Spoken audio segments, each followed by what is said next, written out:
వైసీపీకి ప్రతిపక్ష హోదా ఎలా వస్తుందని సూటిగా ప్రశ్నించారు మాజీ మంత్రి ఎమ్మెల్యే ఆదినారాయణ రెడ్డి.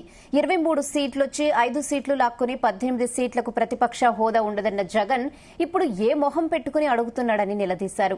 కనీసం 10% సీట్లు కూడా రాని జగన్ ప్రతిపక్ష హోదా అడగడం హాస్యాస్పదంగా ఉందన్నారు.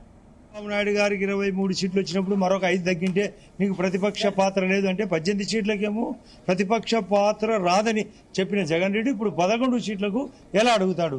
తనకు డైరెక్ట్ ముక్కుసూడి ప్రశ్న. 11 కావాలంటాడు, 23 - 5 18కి రాదు అంటాడు. కాబట్టి అతనికి అర్హత లేదు, అర్థం లేదు. ఏ ప్రశ్నకు కూడా అర్థం లేదు. అప్పులు చేసినది వాస్తవం. నిన్నంతా డూప్ మాట్లాడినాడు, అబద్ధాలు మాట్లాడినాడు. అతనికి పదవి కోసం, అతని యొక్క ధనదాహం కోసం ఆడిన నాటకం తప్ప మరొకటి లేదు. చాలా వరకు నేను డిస్ప్లే అతను మాట్లాడేది చూశాను. ఏది నిజం ఉండదు. అతను ఏ నిజము మాట్లాడని జగనిజం. ప్రధానంగా చూసినట్లయితే మాత్రం నిన్న కొన్ని అయితే మాత్రం చూసి మన సోషల్ మీడియా కార్యకర్తలను కావాలని టార్గెట్ చేస్తూ కేసులు పెట్టి ఇరికిస్తున్నారు. అందరికీ నేను ఉన్నానంటూ కూడా హామీ ఇస్తున్నాను, మీరే బాధపడదంటూ కూడా కొన్ని వ్యాఖ్యలు కూడా చేశారు సార్. దీని కూడా అసలు తనే రెచ్చగొట్టి అందరితో ఇప్పించినది, మరింత రెచ్చగొడుతున్నాడు. అందరినీ తను పోతూ రాజబీనిగా ఊరందరినీ తొడకపోతుందని ఒక సామెత. అందరినీ ఇరికిస్తాడు, తను ఇరుకుంటాడు.